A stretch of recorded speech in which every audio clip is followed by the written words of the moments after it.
নমস্কার বন্ধুরা, আজকে আমি বানাবো চিকেন ডালিয়া।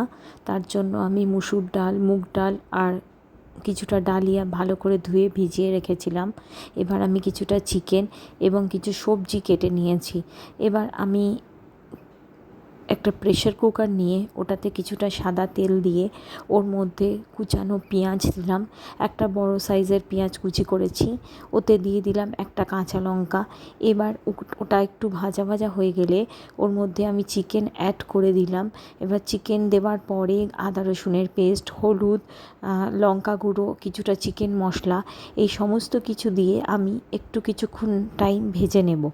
এবার এটা ভাজা হয়ে গেলে ওতে কিছুটা টমেটো, একটা ছোটো সাইজের টমেটো নিয়েছি, দিয়ে আবারও ভালো করে কিছুক্ষণ কষিয়ে নেব।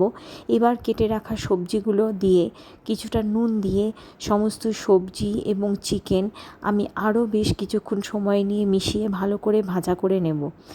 এটা হয়ে গেলে এবার ভিজিয়ে রাখা যে ডালিয়া এবং 2 রকমের ডাল আছে সেটা দিয়ে ভালো করে ঘেঁটে নেব।